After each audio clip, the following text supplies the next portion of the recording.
3, 2, 1, and this is the IFAST podcast number 9. 9. Maybe. If we're keeping with our Spanish theme. I told somebody the other day. Yeah, like the Ocho thing I get, right? But I told somebody now my goal is to make you laugh within the first 30 seconds of every show. It works. All you gotta do is apparently Spanish is funny. If I don't say know. something in Spanish, I have a limited array of Spanish terms from working in workers' comp for so many years. Yep. Dolor en cabeza, headache. Yeah. I got that one. Okay. Al otro lado, which is roll the other side. What's the other side? Yeah. And then my favorite is dobla las rodillas, which is bend your knees. Oh, okay. Took me, and I can't roll my R, so I apologize to all the Spanish-speaking people that are listening. I can't roll my R's because I have a wire on top of my tongue, and it prevents me from actually. I can't trill or whatever it is. I cannot trill. Yes. I cannot trill. Yeah, my Spanish is limited to cerveza. I know some choice words that should not be Dos presented. Equis? No. Isn't that Spanish? Yeah, that's Spanish, but no, the things that I know are more colorful or or related to training, like senti el tacón, feel your heel. Oh, feel the heel. That's pretty sweet. Yeah, well, that's useful. Because I did like 3 months of Duolingo, and I realized this is great, but this is not helping me coach people from Honduras on the gym floor. So okay. Well, speaking of coaching, I think that's where we want to go, right? Yes, I think that's our whole theme today. Talking about exercise selection. Lead me. We actually, as right before we recorded this, we're working with our new intern, and when you say work with our intern, you meant punishing? Yeah, we're basically berating him for about an hour straight, making him feel awkward and uncomfortable. And again, if I'm kind of reciting our Star Wars, unlearn. You must unlearn what you have learned. So that's what I'm trying to help them with, and you as well. Yeah. So today we're going to talk about exercise selection, and I thought we would start by talking about kind of where we started. Yep.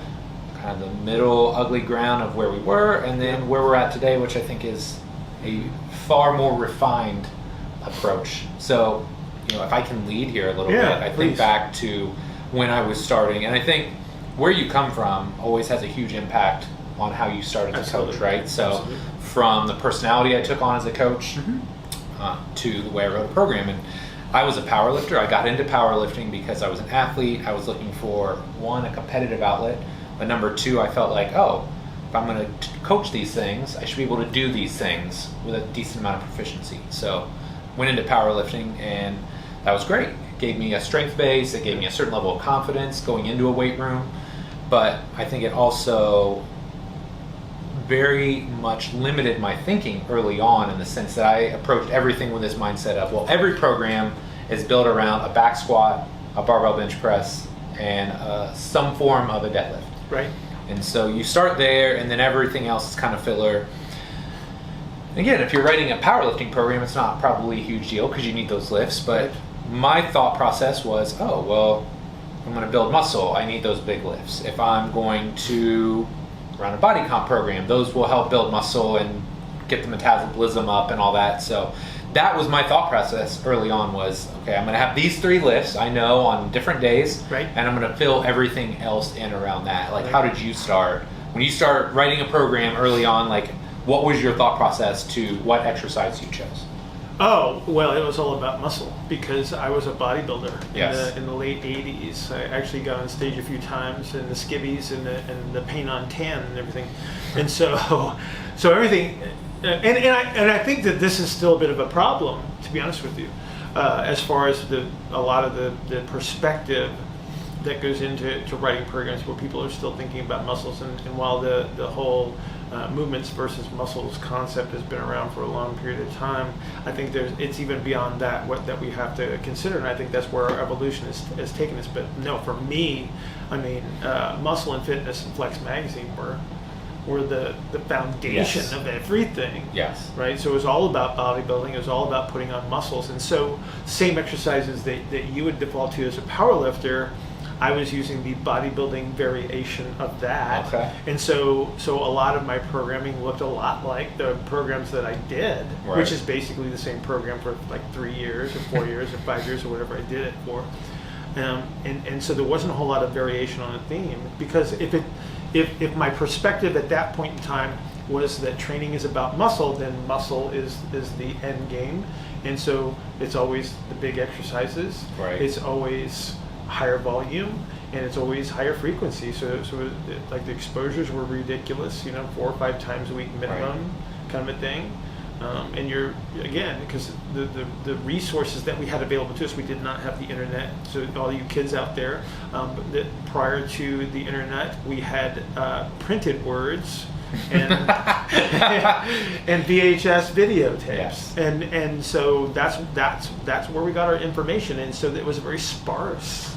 So take me back, because that was before even I knew you, when you were in that phase. Were we talking like full-blown like bodybuilding splits, like a leg day, chest day? God, yes. Yeah. The 3-day. It was a 3-day split. So here you go. So it was antagonistic. So it was a like sort of a. So I did a push-pull on Monday, because bench day is always Monday, right? Yes. So it was.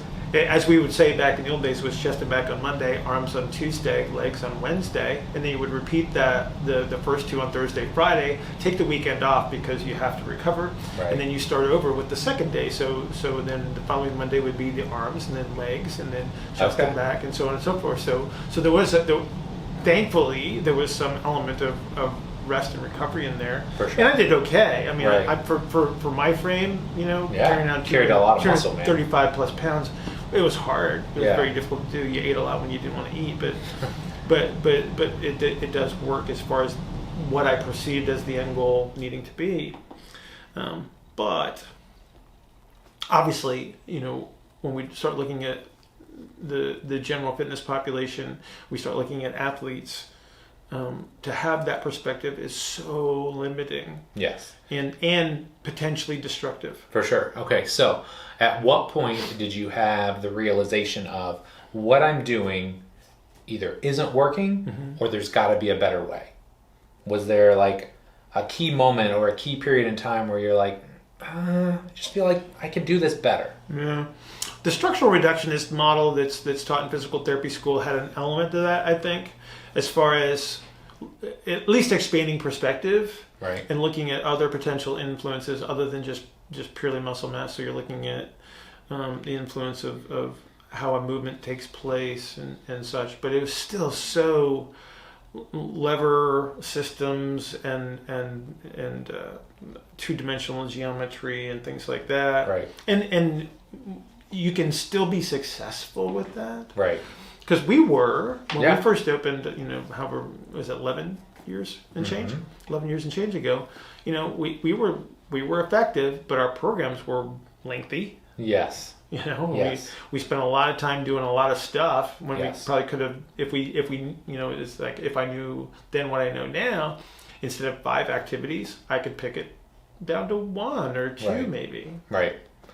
It's interesting. So I had this very clear distinction, and it was probably 06 or 07 when I was working over at University High School. Okay. Right? So, I'm coming from this powerlifting mindset, and if you know anything about Indianapolis and University, it's charter high school, very small, maybe 40 to 50 kids in a class at that point in time. Yeah. And no offense, generally not the athletic cream of the crop. Right. Right? It's an academic school. Yes.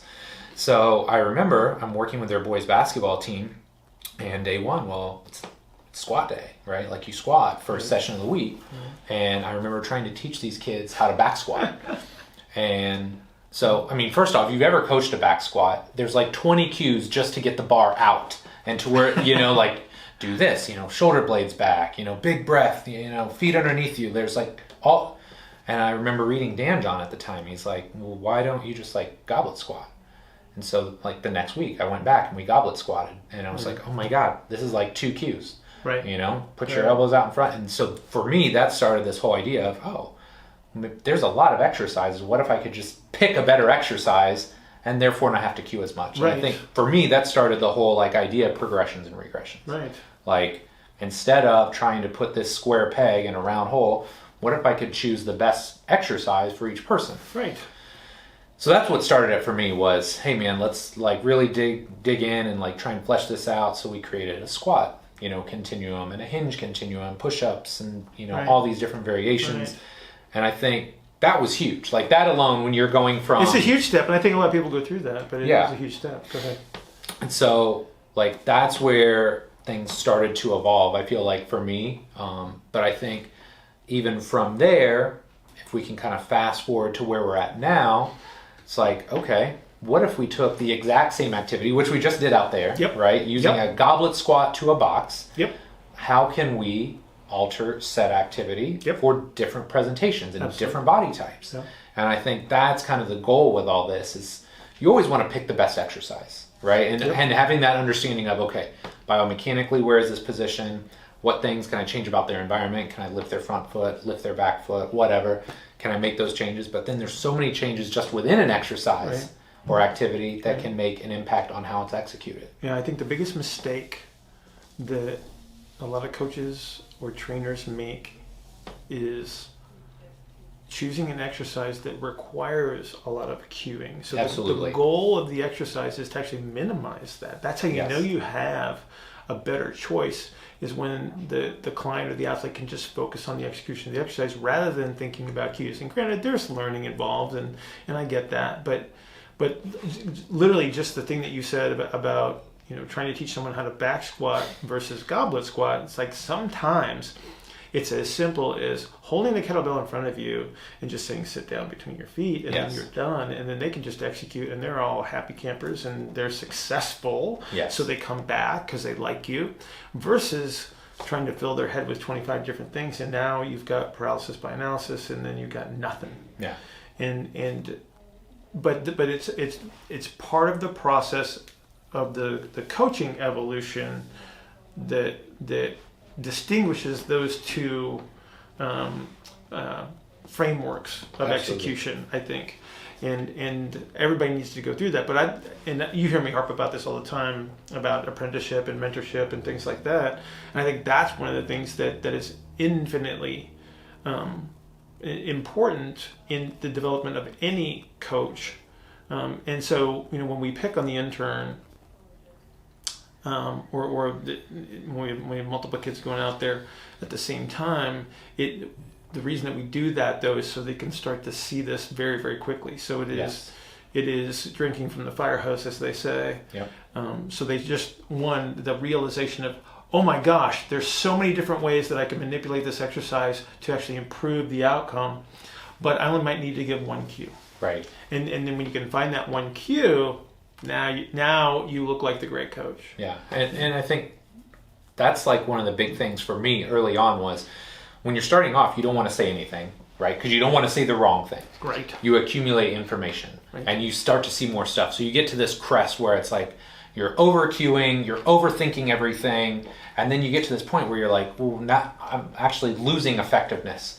And so then you start to pare and strip stuff away, and then you come back to, well, I don't cue a lot, but it's for a totally different reason. Right? It's not because I don't know what to cue, it's because they need to figure it out for themselves. Exactly. You start to recognize the fact that one of the key elements for any client or athlete to execute an exercise is to let them figure it out. Yes. Find their way. Yes. And I've actually written about this, or I've spoken about this before. It's like, I don't remember the exact day that this happened, but I do remember the moment where it was just like, if I just shut up, they do a whole lot better. Yes.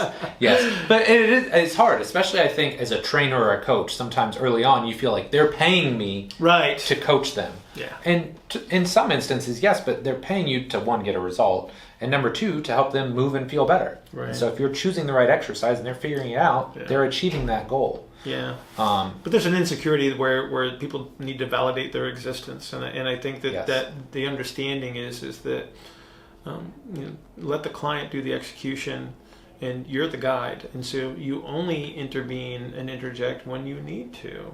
Yes. And sometimes there's more, and sometimes there's less. It depends on what we're working on, But ultimately, the goal is to get to the point where the exercise itself creates the restriction or the self-limitation to where the client just simply executes. Yeah, for sure.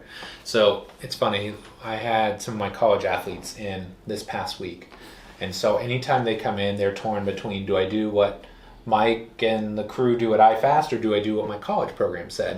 And most times it's some mix of the two, right?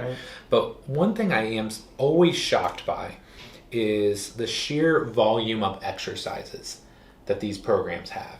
And I think you and I looked at one this summer. There was a program where there were legitimately over 20 exercises in a training day. In a single training day. So we're talking about a weightlifting session that lasts 90 to 120 minutes.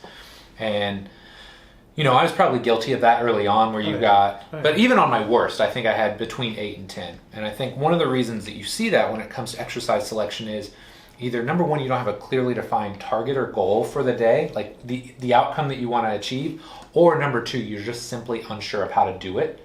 And so it's like the shotgun approach of, I'm going to hit every muscle group in every body part and ultimately get some of what I think I want. Well, I think that, so you hit on it in that last statement, is when you start to think of the body as separate parts instead of a single unit that behaves, that falls back to what I was talking about before from the 80s, is that we start thinking about muscle groups. And you know what? If you're going to get your 25 sets of chest in, it's going to take you a while. Right. Right. And so that's 5 exercises, 5 sets each, et cetera, et cetera. And so of course it's going to be voluminous. But that's such a old school perspective, I think, at this point. And I think it's fair to say that if you look at the body in parts like that, that's why you see those programs. Yeah. Right? Absolutely. And there's certainly elements that we influence more than others. And maybe you need to shore up some loose ends. And then sometimes there's some emphasis-based exercises that we'll do, but the reality is like we have to start looking at this thing. Well, and I think we do. I think most people try to do that we try to look at it as an integrated whole. Yes. But based on some of the programs that we do see that come out of the schools, that there's still that strong element of the old school, well, I got to get this body part, this muscle group, trained, whatever that means. Absolutely. And so again, maybe it's just filler. I'm not sure. Yeah.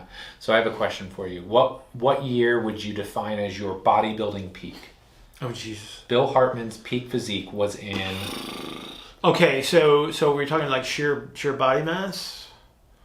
However you would define your peak condition. Leanest, prior to the transformation at 50. Yes. Because that's the leanest I think I've ever been. Even when I was on stage, I mean, I was pretty well. But when you're 21, it's pretty easy to get lean. Yes. 87 was the leanest, and then 92-ish was the biggest. Okay. And strongest. All right. Yeah. Okay, so let's take 92. Yeah. So we're going to take 2020 Bill Hartman's brain. Oh my God. And he is going to write a program for 1992. Ugh. Bill Hartman. I'm going to vomit. But you're still the same end goals. How is your program going to change?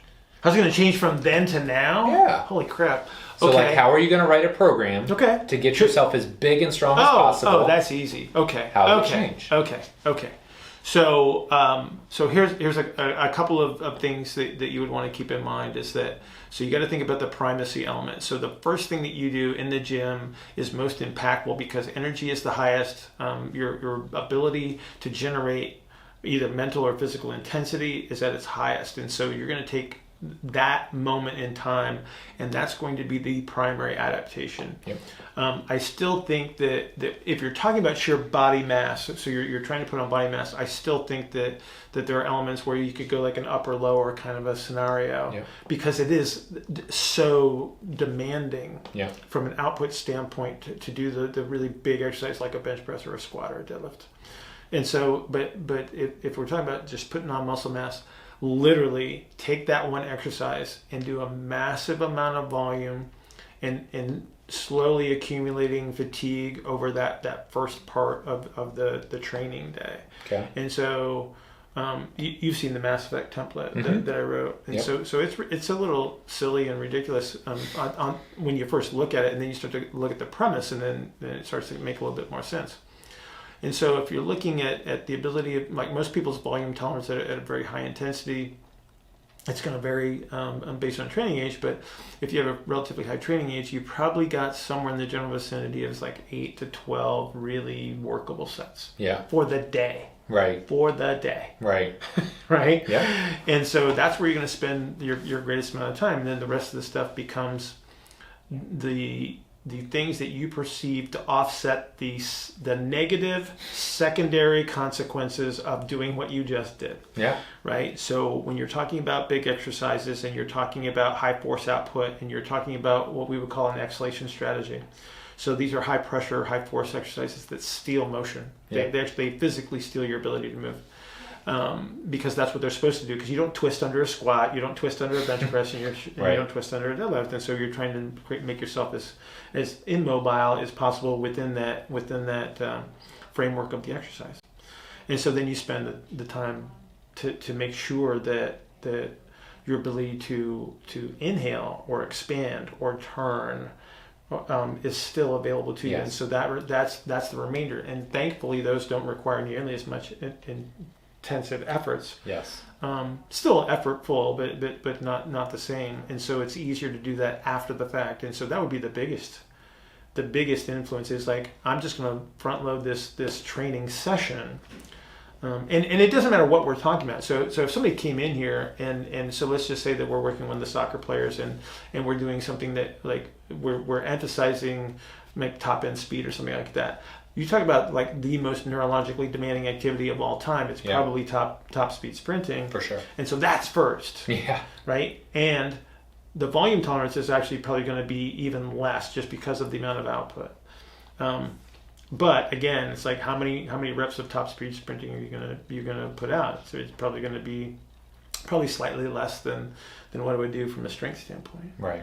Right. So maybe there's only like 5 or 6 top speed elements in there, and then you got to start thinking about, okay, what did I do, to achieve this, and then is there anything I need to do to offset this? And then that's it's like a to borrow a phrasing from Joe Ken, it's probably like a tier-based kind of a thing. It's like I have this first tier of elements that have to be executed at the utmost of output, and then everything else is like just slowly a lower level, until they're finishing up with some form of a reset where it's breathing based, it's expansion based, it's eccentric orientation, and that kind of thing. Yeah.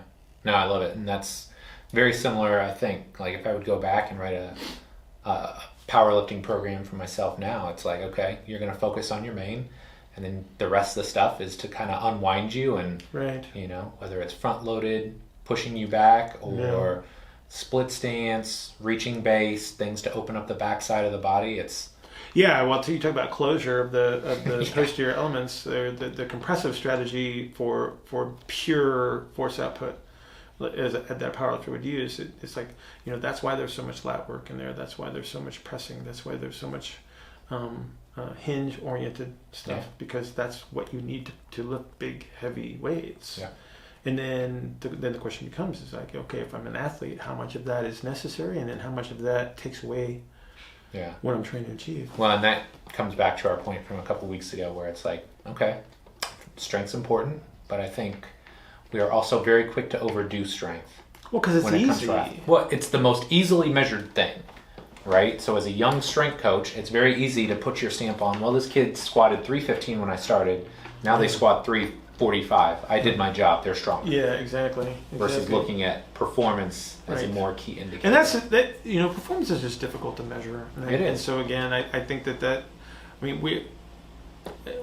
we're in a very complex situation when we're training anyone, and people just need to recognize that people want simple, they want black and white, and the reality is we are always in a gray. We're always playing with probabilities, and that needs to be respected. We need agility, not agility as far as like the on the court, on the field type agility. We need agility within our programming so we can remain adaptable and make sure that we're not stealing something important from an athlete in the hopes that we can put 20 more pounds on the bar. Yeah. Because that 20 pounds on the bar might not be meaningful in performance. Might even deteriorate. Exactly. So if you had to leave our amazing listener with 1 or 2 thoughts going forward on exercise selection, what would those be? Oh boy. Number 1, understand that for every benefit in an exercise, there's a secondary consequence that may not be beneficial to your outcome. and I think if I can bring anything into anyone, it is that recognition, because people tend to look at what is favorable about an exercise without looking at what is detrimental. That's a great point. And because there are consequences to everything that we do. It's just we just have to weigh them. Yes. And so that would be, I should probably put that on a placard and put that up here in the purple room. Yeah. Because I talk about it so much. Yeah. But I think I think that's probably the greatest piece of advice that I could give anyone under any circumstances. It doesn't matter what we're trying to do. If you're a marathon runner and you're trying to increase your endurance, it's like, okay, what are the secondary consequences of doing that? Right. So I don't think it really matters what we're talking about in that regard. Just understand that there is a consequence that is probably outside your awareness. Yeah. Or at least unintended. And if you can be aware of those things, then it certainly helps your management strategy. Yeah. I don't know if I have a second one. I think that's great. I think that's my golden rule. Yeah, that's great. I would say if I had one thing, it would be to continue to seek to refine what you're doing, in the sense that, early on, I think you don't necessarily know what you're chasing and you need a lot of exercises. But the longer you do this, try and think, is there one exercise that would give me 2 or 3 of these exercises benefits? Right. Right. Because that's an evolutionary process, don't you think? Absolutely. Yeah. Versus I need to squat for this and bench press for this and deadlift for this. Yeah. It's like, could I find 5 exercises that give me the benefits that I'm keying in on that these 12 exercises would give? Right. So becoming less piecemeal and trying to just become a little bit more sorted and organized with your exercise selection, I think. Yeah. Like you said, that's definitely an evolutionary process. Oh, I don't think there's any, again, to harp on the same thing over and over again, but the mentorship element is so powerful, and not having maybe one singular viewpoint. Yes. To depend on is understanding maybe why something is successful under different circumstances, and that's the value of being able to listen to other people and having other opinions without the argument element that goes into it. It's just discussing. It's like, people want to look at evidence when our evidence is iffy at times, and so our experiences are useful, they are valid, and the people that have put the time in and really evaluated what they're doing and evolved themselves are the people that we probably need to listen to more. Yeah, agreed. Well, this is fun. Yes, very solid. Awesome. We should pick on the intern more. It's very inspiring for the topic. Maybe that's going to be our new routine now. We'll pick on the intern and then we'll come in here and record a show. There you go. So whatever we do to him, then we can just talk about. Just riff on in here. There you go. That's perfect. I like it. This was awesome. Well, if you're at home listening in, thank you so much. Hope you enjoyed the show, and we'll see you next time. See ya.